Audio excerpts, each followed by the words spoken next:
Okay. Okay. Welcome everyone to the fourth edition of Type 1 Talk. I'm Bec Johnson. I'm the CEO at the Type 1 Diabetes Family Centre, and I'm joined tonight by Dr. Jeremy Robertson. Jeremy is Canberra born and raised. He's calling us now from Sydney, where he resides, and he's had such an interesting career so far. He's studied both aviation and medicine and aviation medicine. And Jeremy was a commercial pilot for years, flying for Qantas, Boeing 747s and 767s, until he was diagnosed with type 1 diabetes in 2010, which meant he had to stop flying commercially. Following that, he studied medicine, including both general practice and aviation medicine. And after a long campaign, Jeremy announced just last week that he had passed the Civil Aviation and Safety Authority Class 1 medical, making him the very first person with type 1 diabetes in Australia to have passed this medical, which allows him to be reinstated as a commercial pilot. Massive news, Jeremy. Huge congratulations. Thank How does you. it feel to have passed the medical? I feel a lot lighter.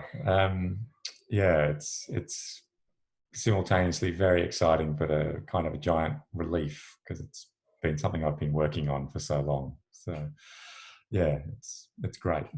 And how long exactly has the campaign been?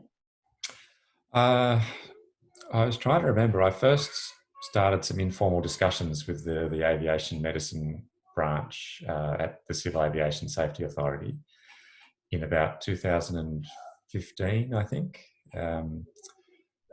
As part of my medical studies, I was at an aviation medicine conference, so it was handy that I would bump into those doctors there. And I just thought, I'd managed to get my way back to my private license and had been flying privately.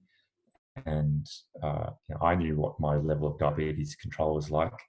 And I knew that the ability to gain a class 1 medical was available in a couple of other countries. So I thought I'd just ask, what would happen if I applied here?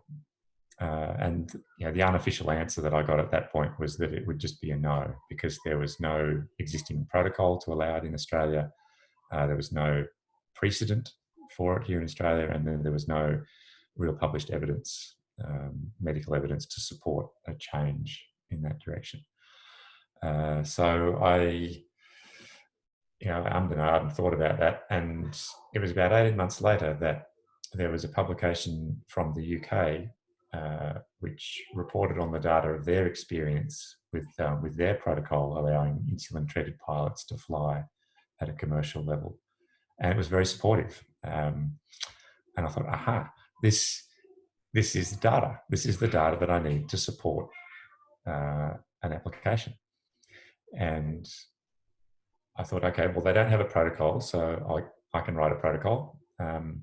And if I'm supporting it with medical evidence from the UK, it would be logical to retain the integrity of that data, that I base whatever protocol I write on the UK protocol. So that's what I did. I wrote a protocol based on the UK protocol. I backed it up with the published evidence.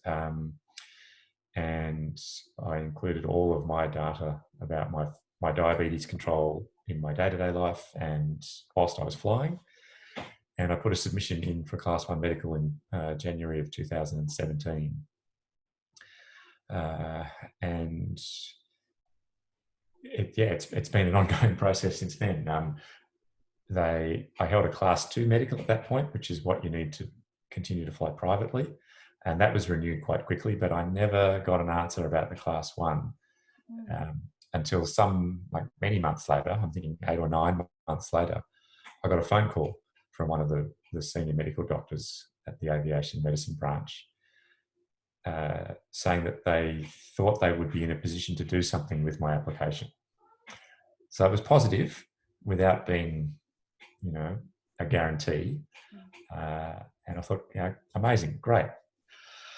And then that department went through a huge staff turnover. They lost a number of the senior doctors and were down to a skeleton staff for quite a number of months. And the two doctors that were supportive of my application were unfortunately two that moved on to other roles. And So everything just went quiet.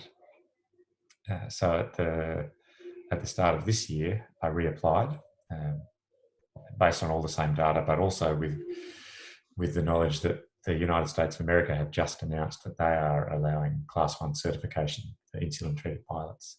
So no data from that country yet, but more precedent.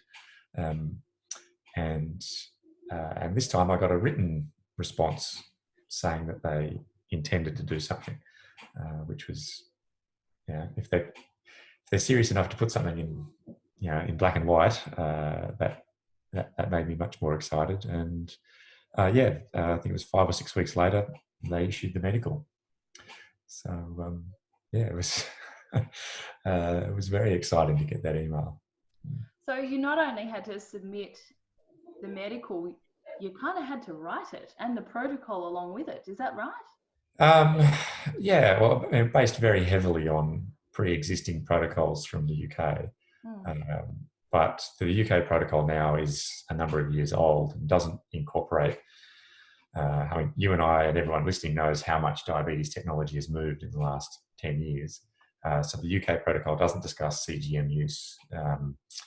It doesn't mention things like hybrid closed loops, those kind of things. So I specifically incorporated CGM use into the protocol that I wrote, things like that. So it was just a couple of minor modifications to the UK protocol and then splicing it into the way I know that the Australian aviation medicine branch works, to make it, I guess, as approachable for them when they were considering it.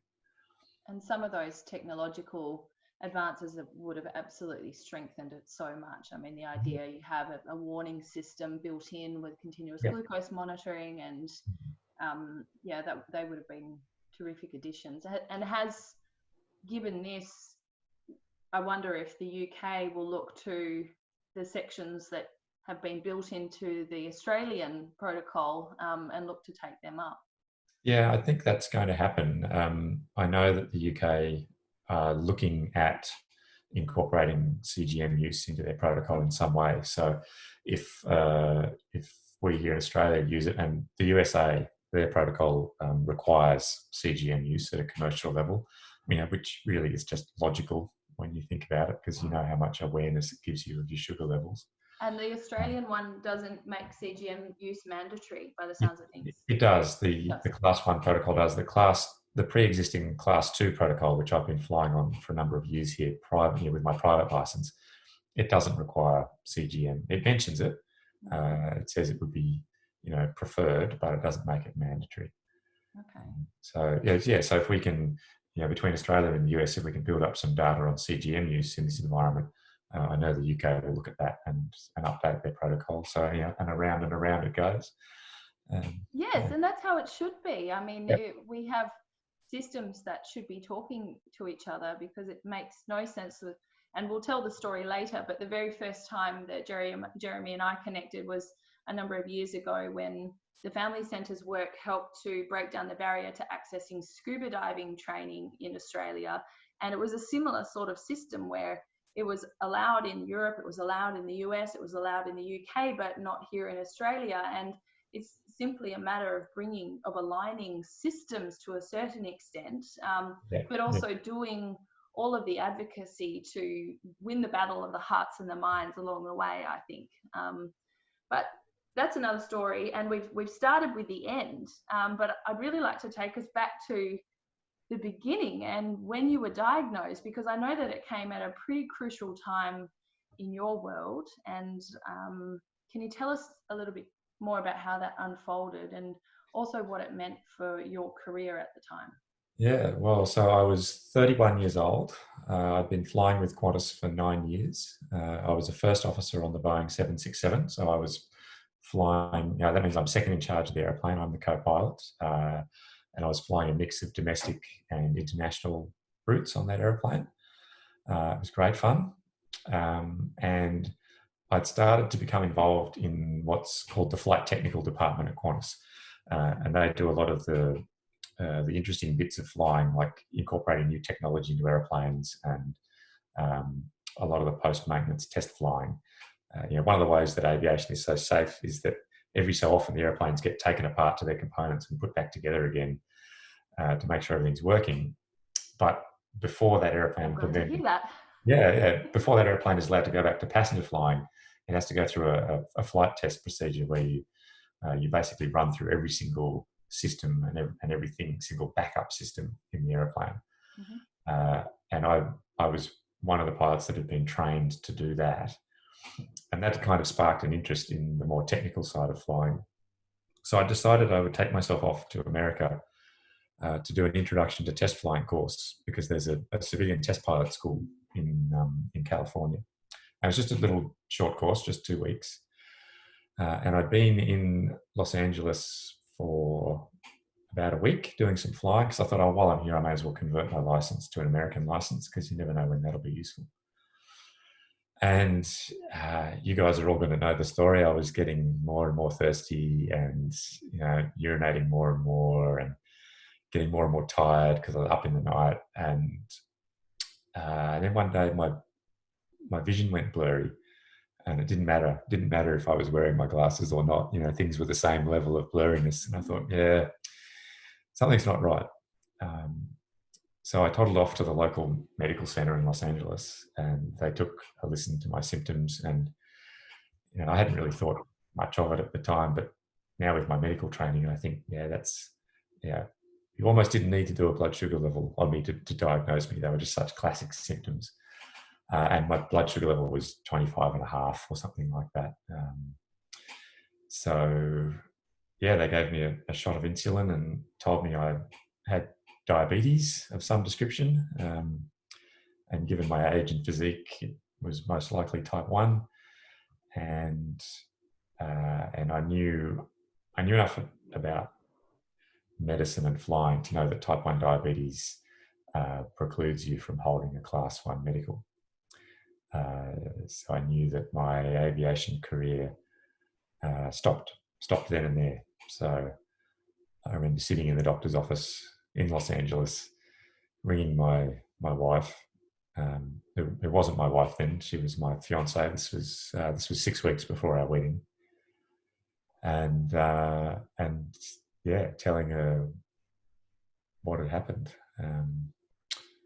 So I was on the next flight home and went through the usual hoops of blood tests to confirm the diagnosis, and antibody positives, so definitely type 1 diabetes, and then going through the process of getting a medical termination from Qantas, accessing my insurance policies, getting married, and just figuring out what to do with the rest of my life.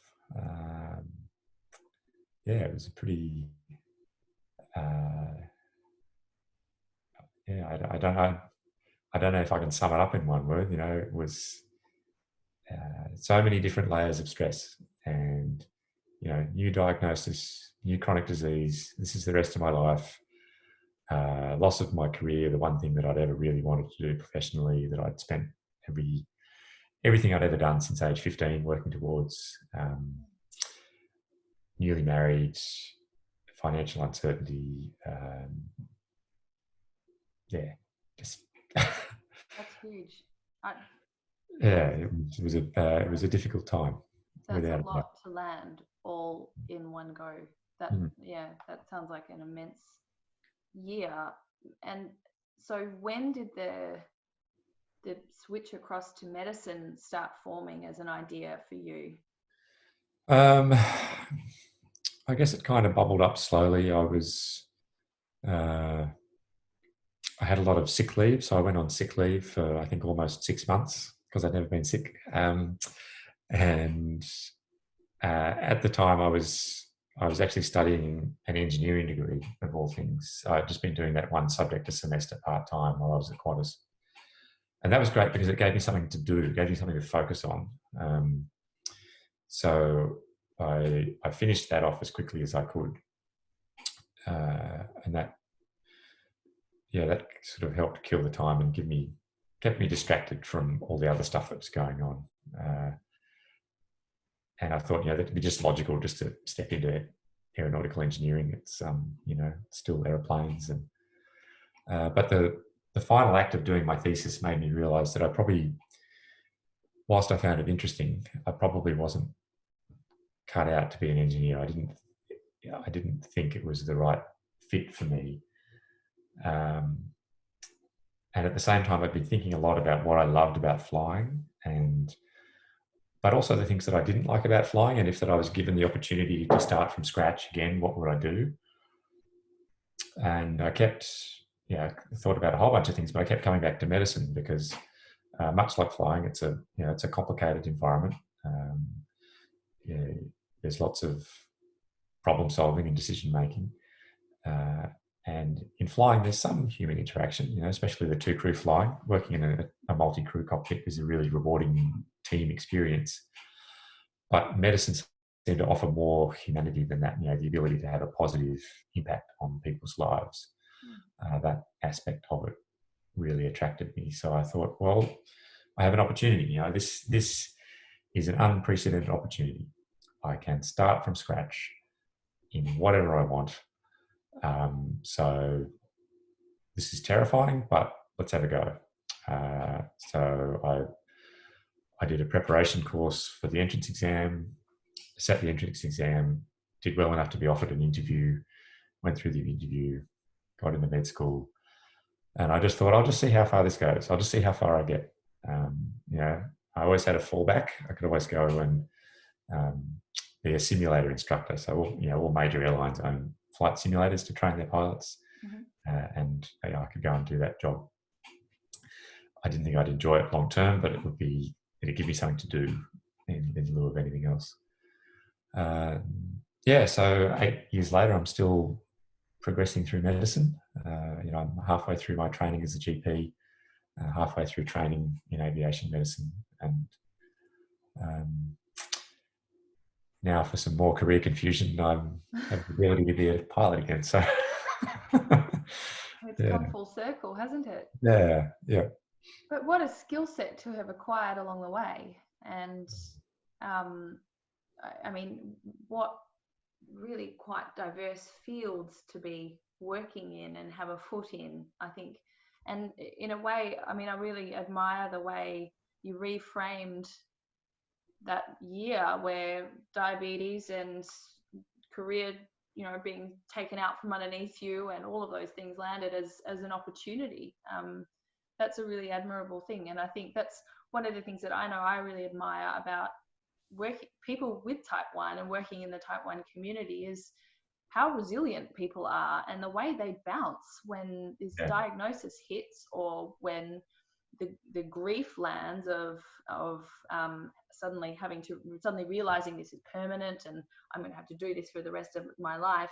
Watching people go to what can only really be described as rock bottom and bounce and start seeing things more positively and as opportunities, and sort of sometimes stagger, but get back out of that hole. We see it all the time here at the Family Centre, and I think that's the stuff that really has built some amazing character and characters down here in our community, at least. So you've outlined sort of some of what the process was about, from that first conversation through to the medical and the application and the radio silence and some of the changeovers that happened within the organisation to the final point. Now that you have the Class 1 medical and you can be reinstated as a commercial pilot, what does it look like when you fly? What does the protocol entail?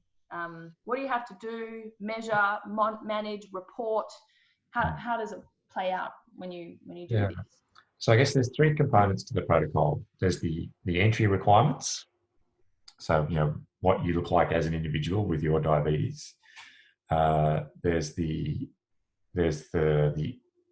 in-flight requirements, which you have to comply with when you go flying. And then there's the renewal requirements. So a Class 1 medical for everyone is only valid for 12 months. So every commercial pilot requires a medical examination every 12 months, regardless of how fit and healthy or not they are. So for the entry requirements, it boils down to demonstrating that you have stable diabetes and you are free from the long-term adverse effects that diabetes can cause, and that you can demonstrate that you have a low risk of hypoglycemia. So the way they do that is you must have an HbA1c that's less than 8. You must use a CGM, and with your CGM data, you must show that you have less than 5% of your readings are below 4 millimoles. And then you must show that 80% or more of your readings are between 5 and 15 millimoles. So that's a massively wide window. But the HbA1c sort of puts a cap on that in real terms. If you ran at 14 millimoles your whole life, you meet the 80% requirement, but your HbA1c is not going to be below 8. So the HbA1c kind of looks at the high side of things. The CGM data looks at the low and the stability side of things. And then you have to have a physical examination that shows, you have to have an eye exam, that you meet certain vision requirements, an absence of retinopathy, blood tests to show that your kidneys are working fine. And you have to have an assessment of your cardiovascular risk. So they look at your cholesterol and blood pressure and things like that. So really, if you're the sort of person with diabetes that looks after themselves and maintains adequate control of your diabetes, you'll meet those requirements. You don't have to be a superhuman diabetic to meet the requirements. So that's kind of the pre-flight stuff, or the entry requirements. And then it's the maintenance, like the in-flight things. What do I have to do in flight to manage my diabetes? And you've got to have your CGM up and running for at least 2 hours before you go flying. And then it's basically just rules about where your blood level needs to be to go flying. So if your blood sugar level is between 4 and 5, it's very similar to driving. If it's between 4 and 5, you can't be in control of the aeroplane. You need to have your blood sugar level above 5. If your blood sugar level is between 5 and 15, not a problem. You don't have to do anything. You're free to manage your diabetes as you see fit. So if your blood sugar level drops below 5, you have to double check that your CGM is correct, and eat something, whatever you would do to bring your blood sugar level back up to 5. If it drops below 4, you have to hand over control of the airplane to the other pilot, and then sort your diabetes out. And you're not allowed to take control of the airplane again until your blood sugar level's back in a safe range. Likewise, if it goes too high, if your blood sugar level ends up above 15, you're required to double check it and make sure that you are correcting adequately to get it back down below 15. If it goes above 20, you've got to hand over control to the other pilot. Okay. Do a correction and not take control again until you're back down in the normal range.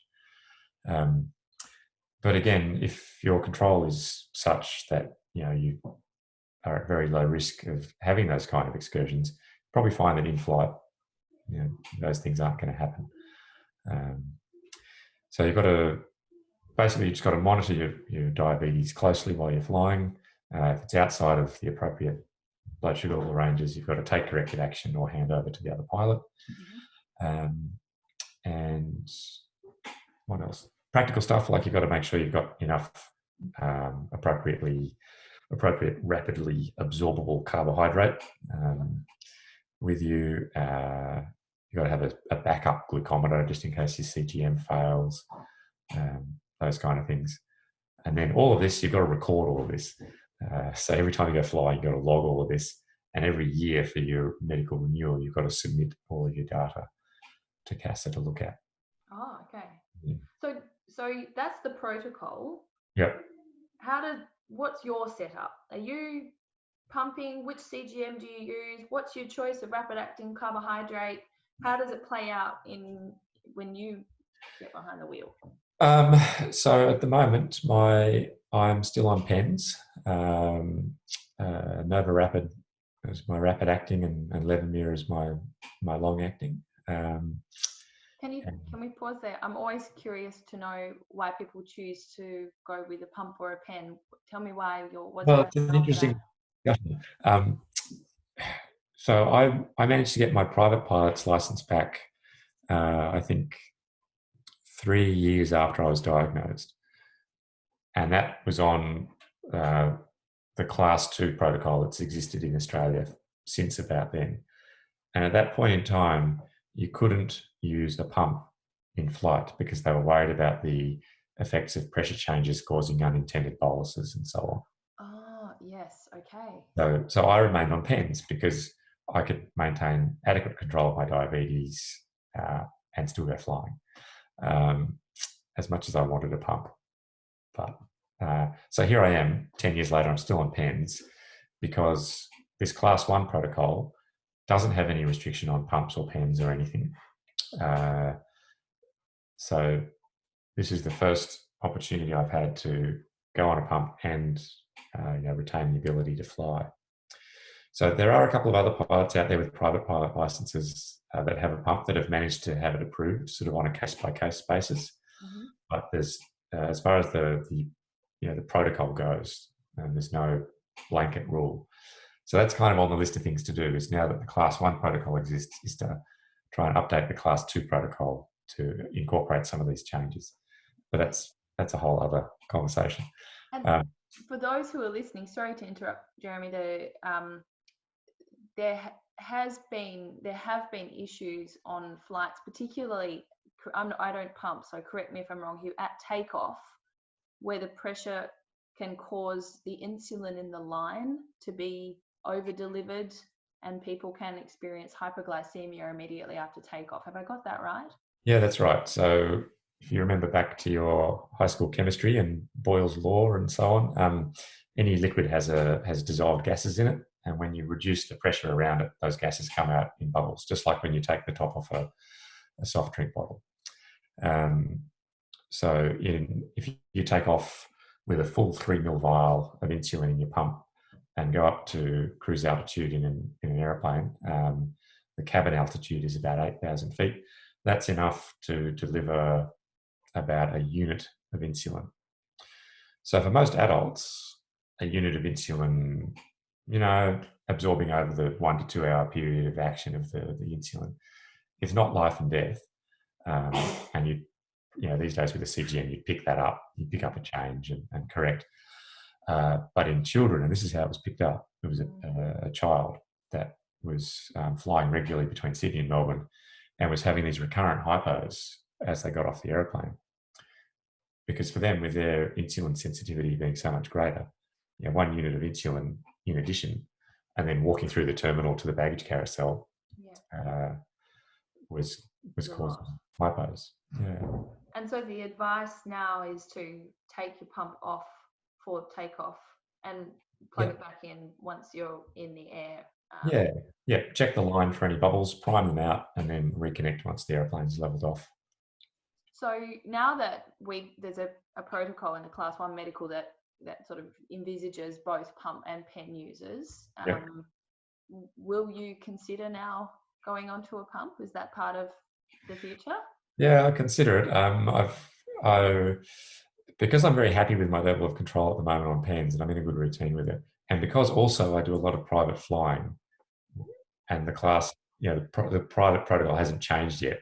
Okay. I'll be on pens for the moment, but as soon as that's changed, and in parallel, watching the hybrid closed loop systems becoming better and better, I think as soon as there's a good closed loop system available, then I'll definitely be pumping for sure. And there are new ones. I mean, we have the Medtronic 670G on the market, but as you know, Dexcom G6 just got approved by the TGA, so that sort of going to pave the way for that tandem T-Slim basal and control IQ algorithm. So you've lots of exciting, and there's new partnerships happening all over the place in relation to new tech to do automatically delivered insulin. But are you a Dexcom or a Medtronic Yes, CGM user? Dexcom. Dexcom. So for me, for my flying, the way I have it set up when I fly is I have so I'm in the Apple ecosystem. So I've got it's on my phone, and my phone's in my pocket. It goes to my watch, and I also use the little standalone receiver, and that's blue tacked onto the control column or the dashboard of the airplane somewhere in front of me. Mm-hmm. So I've got two tactile warnings, in my pocket and on my wrist, and I've got the visual warning in front of me. And to be honest, it just becomes another gauge in the cockpit to monitor. It's a really good system. And you've got a pocket full of glucose, or do you? Yeah. So the glucose, I guess variable degrees of speed with which it gets absorbed, depending on what my blood sugar level is doing. I wouldn't describe myself as a militant low carber, but I find my diabetes is more stable when I eat less carbohydrate, and that's certainly true when I go flying. So I tend to really minimise my carbs before I go flying, and I eat a really, really well-known, easy to calculate meal, which for me is a peanut butter sandwich and an apple. A peanut butter sandwich and apple for me perfectly matches the absorption of Nova Rapid in my system. So I will get a perfectly flat line after that. So with when a I'm normal bread or a low carb bread? Lowish carb. I think I eat the Helga's lower carb. So it's still 10 grams of carb a slice. If I can get my hands on it, the Aldi 85% stuff is great as well. I think that stuff's great, but I also get a protein spike quite a bit later from it. About the 4 or 5 hour mark. It's funny, isn't it? I don't tend to get that. It's interesting. It's one of the things I love about type 1 diabetes. Like, everyone's different. Everyone's got their own little patterns and tricks and quirks, and it's fascinating. But yeah, so for in-flight, the goal before I go flying is to get my blood sugar level as stable as possible, and then my snacks in flight to maintain that are based on what the rate of change of my blood sugar level is. So if I'm hungry and my blood sugar level is going sideways, I'll just eat, super low carbs, some cheese or some nuts or, snack like that. If it's trundling downhill slowly, I'll eat something that's got some carbs in it, but I know gets absorbed slowly for me. So high protein, low carb muesli bar. If it's going down at a medium kind of rate, I'll probably have a piece of fruit with me. But if I need something to change quickly, then I've got a packet of jelly beans, and I'll just eat whatever number of jelly beans I think is required to make the change. So that's kind of my tiered system. It's sort of like a decision tree, isn't it? Yeah. If blood sugar is X and trending like this, do this. Yeah. Yeah, exactly. Yeah, interesting. And your basal rate, I'm interested in, because you're seated and fairly sedentary while you fly. I find when I fly, just simply that being seated like that all day and not moving around very much makes my sugar level naturally run a little higher. Do you adjust your Levemir dose before you fly, or? Oh, see, I can tell from that your day-to-day life has quite a moderate to high level of physical activity. So your basal rate. Correct. So one of my greatest downfall as a person with diabetes is the distinct lack of any physical activity that I do. So my day-to-day basal rate is actually set at sedentary. So when I go flying and sit on my bum for hours, doesn't matter. Doesn't change anything. But yeah, you're exactly right. It's a low activity, physical activity thing going flying. So as far as minimizing variables, that's one big variable that's kind of removed because you're just sitting there. Yeah. So for me, no, I don't tinker with my basal, but if I increase my physical activity on a regular basis like I should, I will probably have to do that. The thing I love about Levemir as a long-acting insulin, do you dose twice daily? Yeah. Yeah. You've got that flexibility. One of the things I really struggled with Lantus was sort of like you committed for 24 hours to a certain level of activity that you might not play out. Whereas with Levemir, I can say at the end of the day, I've had a particularly active day today. I'm going to drop my dose for overnight. It's going to protect me from hypos. And likewise, I'm going to have a day today where I'm not doing a lot and I need to just bump it up by a couple of units. And I really like that there's choice at both ends of the day. Obviously, with a pump, you're 1,000 times more flexible again with basal. Yeah. You know, I think pumpers laugh at me when they say, I really like being able to adjust my basal twice in a 24-hour period. And I'm like, wow, I've got 11 to 3 basal profiles just for between 2 and 3 p.m. But exactly. Yeah, I think so. Yeah, interesting regimen, and I like the way that you're plugging in the thinking around trend and what essentially the glycemic index as well as the carb load of what you're snacking on in order to just adjust that trend upwards as you need.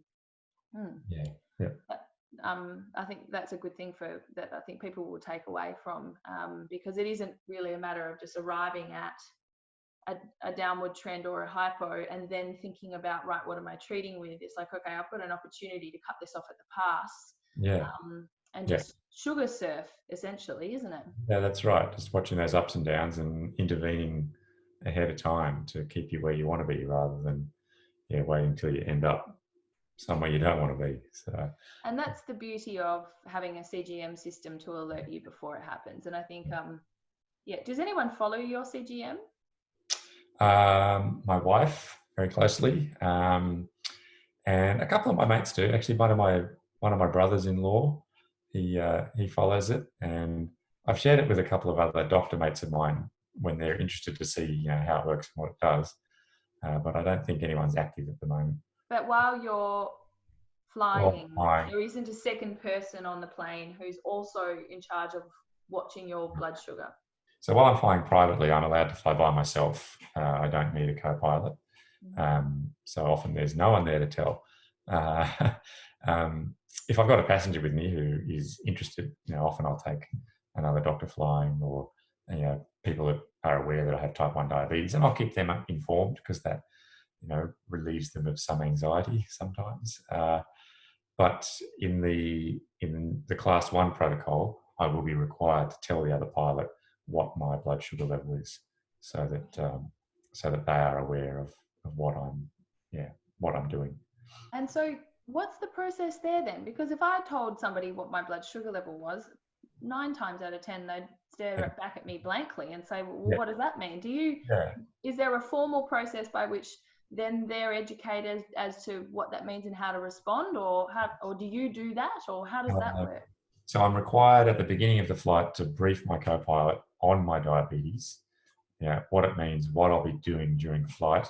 I have to check that they're not needle phobic, and that they're not going to faint at the sight of blood.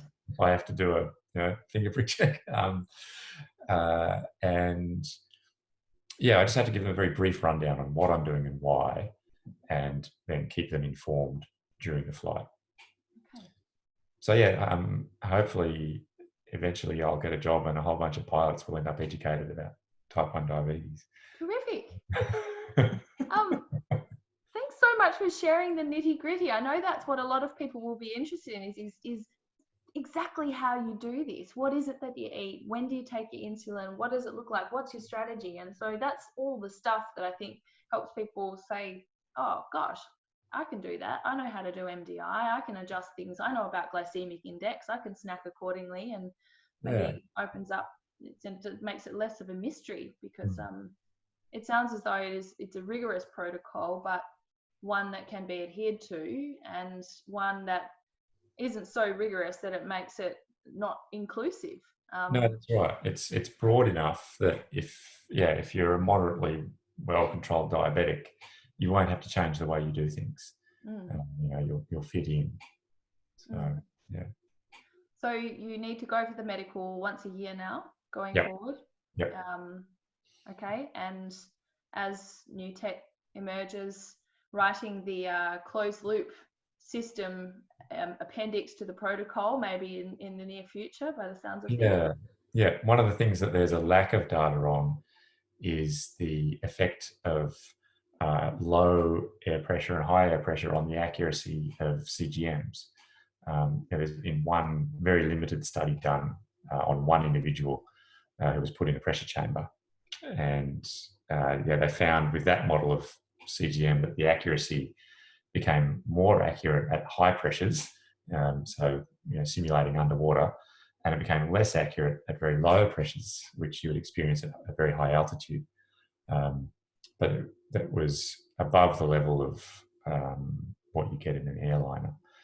So that change in accuracy depending on pressure when you're talking about closed loop systems. My gut feeling is it's with the pressures we're talking about in a commercial airplane, it's not a problem. But there are some types of flying that you do in unpressurized airplanes where you're subjected to much lower pressures, and if we're going to fly in those environments, we probably need to do some more studies on that. I feel like there's a PhD in that for you. Not university. You thought about it. Happy to be the guinea pig for the study, but someone else can do the writing. I'm not much of a writer.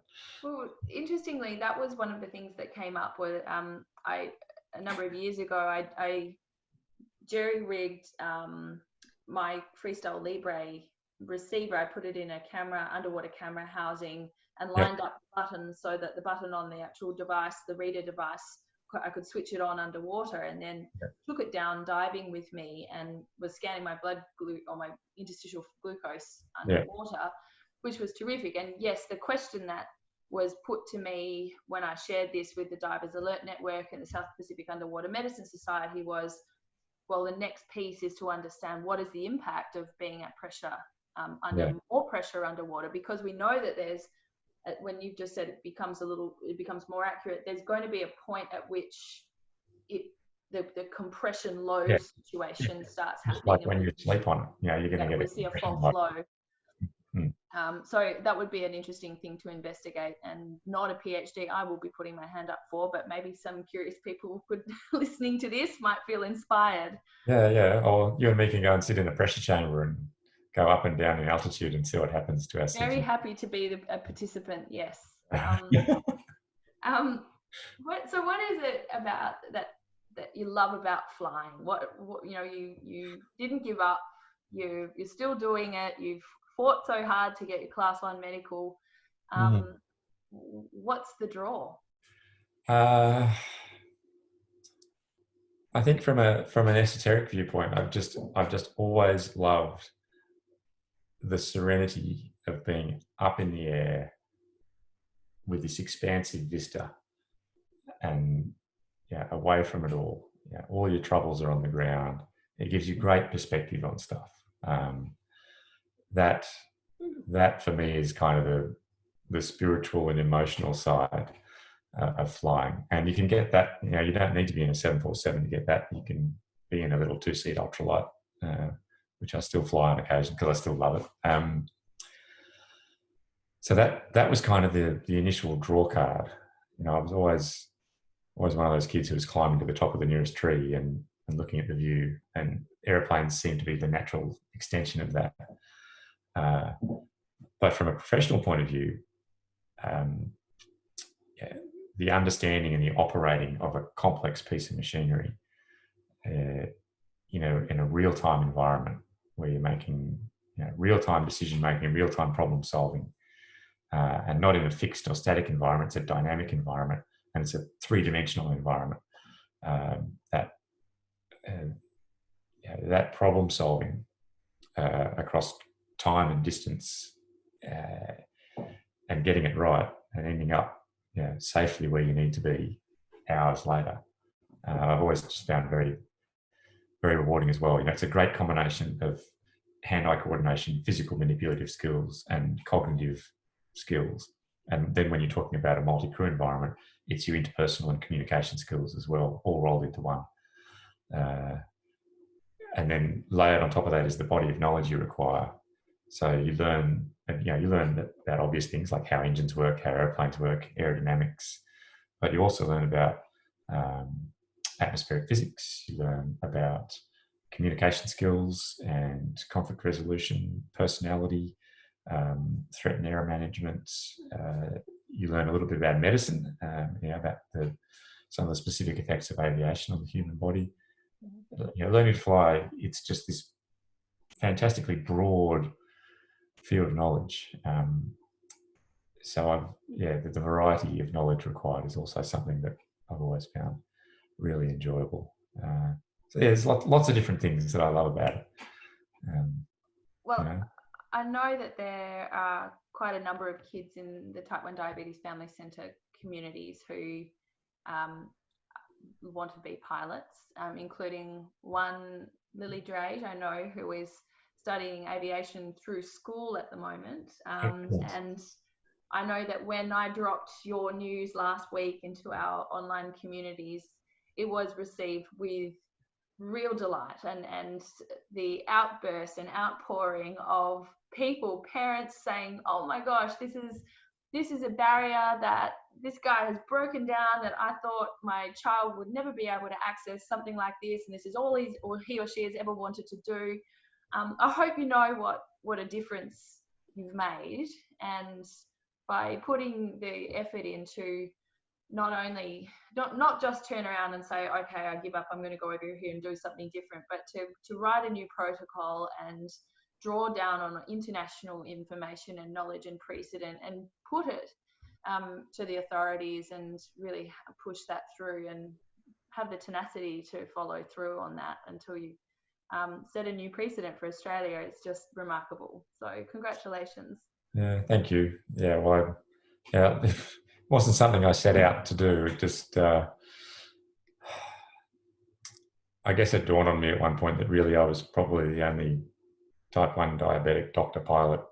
So if anyone was in a good position to make this change happen, it was going to be me. So I should probably get on with it and have a crack at it. So, yeah.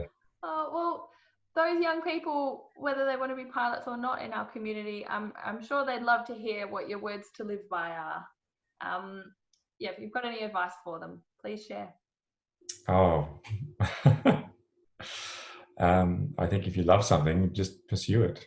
It doesn't, there will be barriers, there will be hurdles, but, you'll never know if you don't try it. So, and if you love it, you'll have that inbuilt drive to pursue it. And that's what you need. So, don't let anything stop you. Well, this is our motto. I'm not sure if you know at the Family Centre, but we talk about life without limits. That's what it really is, underpins the work that we do here at the centre, and really what we've built our community around is that idea that a life with Type 1 can be a life without limits, and you've just proved that in your way. And I know that there are remarkable people out there in the Type 1 community who are doing just that and living life without limits. So thanks so much for sharing your story. I'm going to go home feeling really thrilled to have had a chat with you. And thanks so much I think this story is going to really lift our community. So thanks for taking us through it. Quite all right. And lastly, if anyone wants to get in touch with me and ask me any questions about flying with diabetes, more than happy to be contacted. So what's the best way? Through Facebook? Facebook it all comes to my phone, so it doesn't matter. Happy to be emailed, happy to be Facebooked, happy to be Instagrammed. Doesn't matter. Yeah. Fantastic. Okay, well, I will share that with the community as well. So thank you again. And we'll sign off. That was edition 4 of Type 1 Talk. Thank you.